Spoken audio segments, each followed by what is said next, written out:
বিসমিল্লাহির রহমানির রহিম। আশা করি সকলে ভালো আছেন। আজকে আমি আপনাদেরকে খাদ্য অধিদপ্তরের যে নিয়োগটা রিসেন্টলি যেটা প্রকাশ হয়েছে, এটা সম্পর্কে আপনাদেরকে আমি বিস্তারিত তথ্য জানাবো এবং কিভাবে আবেদন করতে হয়, কিভাবে আপনারা আবেদন করবেন এই বিষয়ে আজকের ভিডিওটা থাকছে। চলুন শুরু করা যাক। প্রথমে আপনারা কি করবেন?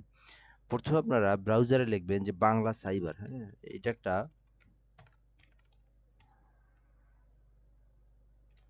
আচ্ছা, বাংলা সাইবার।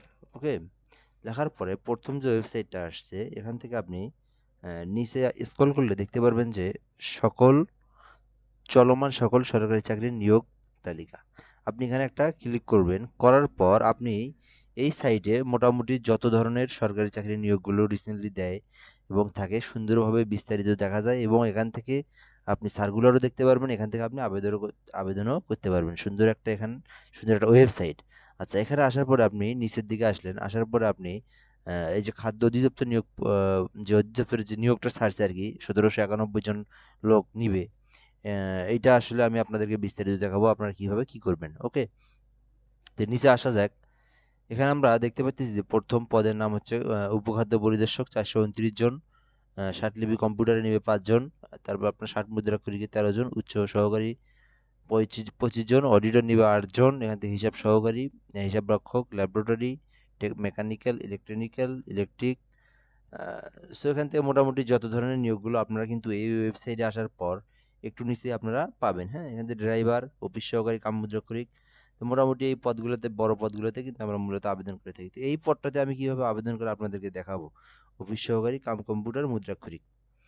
সো একটু নিচে আসা যাক, এটাতে আমি আবেদন করব কিভাবে এবং সার্কুলারটা, অরিজিনাল সার্কুলারটা আমরা দেখব কিভাবে। তো নিচে আসলে আমরা অ্যাপ্লাই নামে একটা অপশন আছে, এখান থেকে আমরা আবেদন করতে পারি। অন্য অন্য সাইটে কিন্তু এতটা ফিচার নাই, এতটা সুন্দর ফিচার নাই। হ্যাঁ, এই সাইটটাতে, বাংলা সাইবার সাইটটাতে আপনি এখান থেকে সার্কুলারটাও দেখতে পারবেন, আপনি এখান থেকে অ্যাপ্লাই করতে পারবেন। সো একটু নিচে আসলে কিন্তু আপনি এখান থেকে অ্যাপ্লিকেশনটা দেখতেও পারবেন, ডাউনলোডও করা লাগে না। আপনি এখান থেকে সুন্দরভাবে দেখতে পারবেন। হ্যাঁ, এখানে একদম এইচডি ক্লিয়ার দেওয়া আছে। তো আপনি এখানে অ্যাপ্লাই যদি ক্লিক করেন, ক্লিক করার পর একটা ফিচার আসবে, আপনার এখানে থেকে সার্কুলারটা ডাউনলোডও করতে পারবেন আপনি। আর অ্যাপ্লাই যদি করেন, এখান থেকে আপনি নিচে অ্যাপ্লাই করতে পারবেন, ডেট অ্যান্ড ইন ডেট সব দেওয়া আছে এখানে। জাস্ট আপনি অ্যাপ্লাই এর উপরে একটা ক্লিক করবেন, এখান থেকে আপনি কোন পদে অ্যাপ্লাই করবেন সেটা আপনি এখান থেকে সিলেক্ট করে দিবেন। তো আমি যে এখানে দেবো হচ্ছে যে অফিস সহকারী কাম মুদ্রাক্ষরিক, এখান থেকে আমি যদি একটা টিক মার্ক দেবো, দেওয়ার পরে নেক্সট করে দেবো আমি। দেওয়ার পর আপনার যদি টেলিটক আইডি থাকে, টেলিটক যে আপনার যদি আইডি থাকে আপনার রেজিস্ট্রেশন করা, তো ওইটা দিয়ে পাসওয়ার্ড বসে দিয়ে আপনি ওই করে দিবেন। আর যদি না থাকে তাহলে আপনি কি করবেন, জাস্ট এখান থেকে নো করে দিয়ে নেক্সট ক্লিক করে দিবেন। তো নেক্সট ক্লিক করে দেওয়ার পর আপনি আপনার তথ্যগুলো কিভাবে দিবেন আমি আপনাদেরকে দেখাবো। তো একটু সঙ্গেই থাকুন। তো এখান থেকে আপনি যদি আপনার নাম দেন, এখান থেকে আপনি আপনার নামটা বসায় দিলেন। তো আমি একটা দিয়ে দিলাম এখান থেকে, হজবরুল নাম দিয়ে দিলাম। আচ্ছা, এখান থেকে আপনি সুন্দরভাবে ডেটটা দিয়ে দিবেন। সো আমি এখান থেকে 2002 দিয়ে দিলাম, বাংলাদেশি দিলাম, এখান থেকে ইসলাম রিলিজনটা দিয়ে দিলাম। তারপর জেন্ডার, এখান থেকে আপনি মেল বা ফিমেল, আপনি আপনার জেন্ডার বা মেইলটা আপনি সুন্দরভাবে আপনার যে, যদি আপনি পুরুষ হন মেইল দিলেন, যদি আপনি মহিলা হন ফিমেল দিলেন। সো এখান থেকে দেখা যাচ্ছে যে ন্যাশনাল আইডি, যদি আপনার ন্যাশনাল আইডি কার্ড থেকে থাকে তাহলে আপনি ইয়েস করে দিবেন, আর যদি না থাকে সমস্যা নেই, আপনার তখন বার্থডেটা দিলেও হবে। হ্যাঁ, এখান থেকে ইয়েস করে দেওয়ার পর আপনি এখান থেকে একটা আপনার যে বার্থডে, যেটা আপনার national ID card, NID card যেটাকে বলি আমরা, ওইটা এখান থেকে বসাই দিবেন, 10 অঙ্কের যেটা আর কি হয়। তো আমি এখান থেকে একটা দিয়ে দিলাম। একটা উদাহরণ জাস্ট আপনাদেরকে দেখানোর জন্য নিয়োগ পরীক্ষাটা কিভাবে আপনারা আবেদন করবেন। তো 4, 5, 6, 7, 8, 9, 10। এরপর আপনি এখান থেকে বার্থ রেজিস্ট্রেশন, যদি আপনার এনআইডি কার্ড না থাকে তাহলে আপনি এটা অবশ্যই কিন্তু আপনাকে দিয়ে দিতে হবে। যদি আপনার না থাকে, যদি আপনার পাসপোর্ট, সরি, যে এনআইডি কার্ড না থাকে তাহলে আপনি বার্থ রেজিস্ট্রেশনটা দিবেন, আর যে বার্থ রেজিস্ট্রেশন দেয় এনআইডি কার্ডটা দিবেন। যাই হোক, যেহেতু আমি এনআইডি কার্ড দিয়েছি, আমার এখানে বার্থ রেজিস্ট্রেশনটা দেওয়ার কোনো প্রয়োজন নাই। সো এখান থেকে আমি নো করে দেবো। তারপর আপনার পাসপোর্ট সাইজ থেকে থাকে দিলেন, না থাকলে দেওয়ার দরকার নেই। ঠিক আছে, এখান থেকে মেরিড না সিঙ্গেল, ঠিক আছে, আপনি যদি সিঙ্গেল হন অবশ্যই সিঙ্গেল দিবেন। সো আমরা সবাই কিন্তু সিঙ্গেল, আমাদের চাকরিও নাই, বিবাহ নাই। তারপর আপনি কি করবেন, আপনার মোবাইল নাম্বারটা এখান থেকে দিবেন। অবশ্যই মোবাইল নাম্বারটা সুন্দর করে এখানে বসাই দিতে হবে। যদি মোবাইল নাম্বার ভুল হয় আবেদন করে কোনো লাভ নাই, আপনার কিন্তু এসএমএসও আসবে না। সো এটা আপনাকে সুন্দরভাবে দিতে হবে। 7, 6,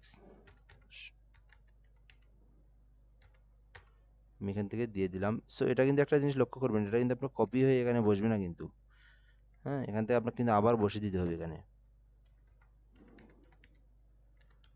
আচ্ছা, সেমটা বসে দেওয়ার পর আপনি এখান থেকে আপনি একটা মেইল দিয়ে দিলেন। তো আমি এখান থেকে একটা মেইল দিয়ে দিলাম। এখান থেকে কোটা, আপনার যদি কোনো কোটা থাকে, হয় আপনি মুক্তিযোদ্ধা, প্রতিবন্ধী, শারীরিক প্রতিবন্ধী, বিভিন্ন কোটা, যেহেতু আপনার কোটা নাই, আপনি কি করলেন, জাস্ট নন কোটা করে দিলেন। এখান থেকে আপনার ডিপার্টমেন্ট স্ট্যাটাস আপনি কি করবেন, আপনি নন করে দিবেন এখান থেকে, যদি থাকে আপনি দিয়ে দিলেন। ওকে, দেন এখান থেকে প্রেজেন্ট অ্যাড্রেস, প্রেজেন্ট অ্যাড্রেসটা হচ্ছে আপনি বর্তমানে কোথায় আছেন সেই অ্যাড্রেসটা দিতে হবে। তো আমি এখানে দিয়ে দিলাম আমি আছি ঢাকা মিরপুর। ওকে, এখান থেকে হচ্ছে সরি এলা এটা তো নিচে, এখানে হলো কেয়ার অফ, মানে আপনার কেয়ার করে কে, মানে আপনাকে কে চালায়, আপনার ভরণ পোষণ কে দেয়, আপনার বাবা অবশ্যই। তো আপনার বাবার এখান থেকে কি করবেন, এই আপনার বাবার নামটা এখানে কপি করে নিয়ে এসে জাস্ট এখানে দিবেন। হ্যাঁ, এখন যদি বলেন যে ভাই আমার বাবা নেই, আপনার বাবা নেই, আপনার কে টেক কেয়ার করে, বড় ভাই, বড় বোন, মা, চাচা, বড়ব্বা, যেই করে তার নামটা এখানে বসে দিবেন।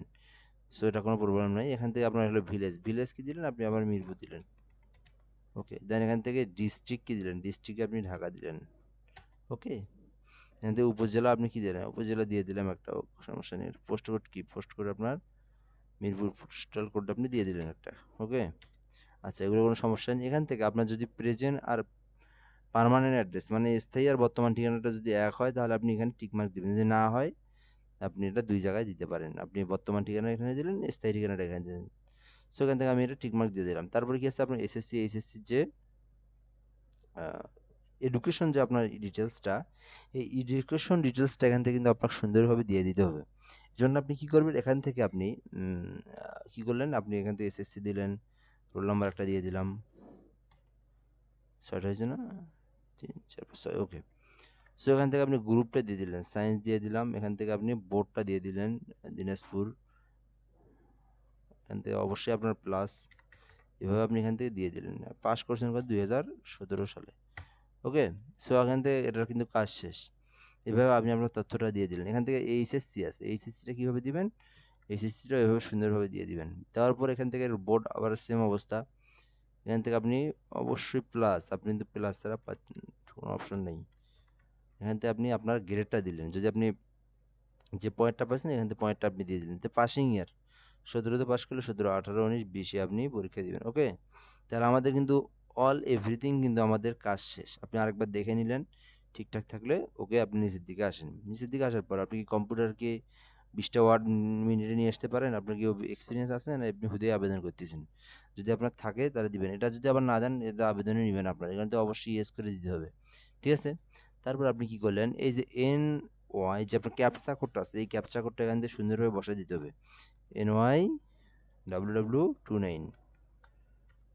সো এখান থেকে কিন্তু আমি এটা দিলাম, NY WW29। দেওয়ার পর এখান থেকে আপনি টিকমার্ক দিবেন। এখানে বলতেছে আপনি যে তথ্যগুলো উপরে পূরণ করছেন এগুলো কি সব সত্য, যদি সত্য থাকে তাহলে সাবমিট করে দেন। ওকে, আমি সাবমিট করে দিলাম, আমার সব সত্য। আচ্ছা, এখান থেকে আপনি আরও একবার চেক করে দিতে পারেন, আবেদন করার পরে ভুল হলে পরে কিন্তু আপনার সংশোধন করতে পারেন। এখান থেকে আপনারা বলতেছে যে আপনার একটা পিকচার দেন, একটা সিগনেচার দেন। তাহলে পিকনিচার, সিগনেচার আর আপনি পিকচারটা কিভাবে দিবেন, তাই আপনি আপনার তো একটা পিকচার এখানে দিয়ে দিবেন ফটোশপের মাধ্যমে। কিভাবে করবেন সেটাও আমি আপনাদেরকে দেখাচ্ছি A to Z। সো এখানে ট্যাব বার আমি একটা লিখলাম ম্যান পিকচার, এখান থেকে এই ভাইয়ের একটা পিকচারটা আমি নিলাম। নেওয়ার পর জাস্ট আমি কপি ইমেজ করলাম, আপনি আপনার পিকচারটা ফটোশপে নেবেন। নেওয়ার পর কন্ট্রোল N দিবেন, ক্রিয়েট করে কন্ট্রোল V দিয়ে পেস্ট করে দিবেন। তারপর আপনি একটা ক্রপ করে একটা মাপ আছে, এই মাপটা আপনাকে নিতে হবে অবশ্যই। যদি এই মাপটা না নেন তাহলে কিন্তু হবে না। এই মাপটা হচ্ছে আপনার এখানে 300 পিক্সেল বাই 300 পিক্সেল, 300 বাই 300। তো এই যে এটা মাপ 300 বাই 300, ভালো করে দেখেন, 300 মানে হাইট হোয়াইট 300 পিক্সেল, PX লিখতে হবে এখানে। জাস্ট নেওয়ার পর আপনি ওকে করে দিলেন। এখান থেকে আপনি আরও একটু কম বেশি করে নিতে পারেন। ওকে, আর কিন্তু সুন্দর, ঠিক। ওকে, এটা কিন্তু নেওয়া যায়। এখন আপনি ওকে করে দিলেন, দেওয়ার পর আপনি যে সেভ করবেন ডেস্কটপে, এখান থেকে আপনি কন্ট্রোলটা ধরে আপনি সেভ সেভ করলেন। জেপিজি সেভ করলাম আমি। এখান থেকে একটু রেজুলেশন কমে দেন, তাছাড়া আপনার এটা নিবে না। ওকে, এখন আপনার কি আছে, সিগনেচার আছে, আপনি এখান থেকে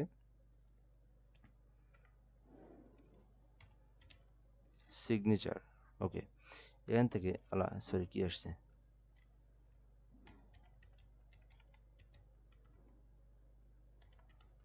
সিগনেচার, হ্যাঁ এখান থেকে আপনি সিগনেচার একটা নিয়ে নিলেন। সো এখান থেকে মেকারের দরকার নেই, শুধু সিগনেচার হলেই হবে। এখান থেকে ছবি দেওয়ার পর আপনি আপনার যে সিগনেচারটা আছে সিগনেচারটা দিয়ে দেবেন। আমি আপনাদেরকে বোঝানোর জন্য, জাস্ট কীভাবে করবেন আপনি সেটা বোঝানোর জন্য আপনাদেরকে আমি দেখাচ্ছি একদম স্টেপ বাই স্টেপ। এটা হচ্ছে 300/300 আর এটা সেম ঠিকই থাকবে। এখান থেকে আপনি একটা কাজ করবেন, শুধু এই 300টা আপনি 80 বানিয়ে দিবেন। এখানে এই 300টা আপনি এখান থেকে 80 বানিয়ে দিবেন, তাহলে কিন্তু আপনার মাপটা সুন্দরভাবে আসবে। সো এখান থেকে আপনি যদি আরেকটু যদি ঠিক করতে চান, তাহলে আপনি আবার এখান থেকে যে অংশটা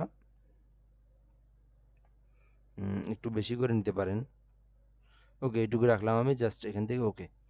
এখন আবার আপনি সেভ করলেন, ডেস্কটপে আসলেন, ডেস্কটপে আপনি জেপিজি করে সেভ করে দিলেন। সেখান থেকে মোটামুটি এখানে 022 দিই, জাস্ট ওকে। এখন আপনি আবার আপনার যে ব্রাউজারে আসলেন, যেখানে আবেদন করছেন, ওখানে আসার পরে চুজ চুজ ফাইলে যাওয়ার পর পিকচারটা দিলেন। এখান থেকে আপনি আপনার স্বাক্ষরটা দিয়ে দিলেন। ওকে, আমার আবেদনটা কমপ্লিট। দেন এখান থেকে আপনি যে আপনি কি সব ঠিক আছে, আপনি কিন্তু পরে চেঞ্জ টেঞ্জ করতে পারবেন না, অল এভরিথিং সব ঠিক আছে, সুন্দরভাবে ঠিক আছে। এখন আপনি সাবমিট দিয়ে দিলেন। ওকে, আপনার কিন্তু আবেদন কমপ্লিট। এখন আপনি কি করবেন, জাস্ট এখান থেকে ডাউনলোড করবেন এবং এখান থেকে কি করবেন দেন কীভাবে আবেদন করবেন বলে দেই। প্রথমে একটা টেলিটকে আপনি টাকাটা ভরাবেন, ঠিক আছে, কত টাকা লাগে এই সার্কুলারটা দেখে, এই যে এখানে দেখে এখানে আপনার পদ নাম্বার কত, যে এখানে দেখলেন একটু, যেহেতু আপনি কত থেকে কত পদ করছেন, কততম আবেদন একটু দেখি, 1 মিনিট। আরে কই রে কই রে, আমরা কই আছি, আমরা খাদ্য অধিদপ্তর আছি তো, তাই না? একটু এখান থেকে দেখতে হবে। আচ্ছা, পদ সংখ্যা আমাদের কত, 300, 400 কত, 436, এটা হচ্ছে 16তম পদ। আচ্ছা, এখান থেকে কিন্তু আমরা আমাদের বিলটা পেমেন্টটা কীভাবে করবো দেখে নিতে পারি। সো এখানে আমি আসলাম, আসার পরে টাকাটা আমি এখান থেকে দেখে নিই।